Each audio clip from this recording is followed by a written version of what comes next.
Hello everyone, in this video we will see how to pause on Facebook using N8N. First, go to the N8N platform and click on the plus icon in the top right corner. In the search bar, type Facebook and select Facebook Graph API from the list.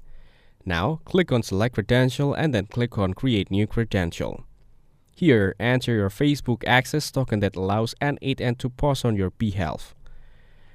After entering the token, click on Save. Next, select the host URL such as for video posting if you're uploading a video.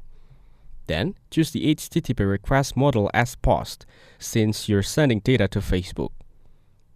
Now, pick the appropriate Graph API version from the drop-down menu. After that, enter the node, which specifies the resources you're working with, and in the Edge field, type videos if you're uploading video content. Then, turn on the toggle for options like Ignore SSL issues or sending binary files, depending on what your content type and preferences.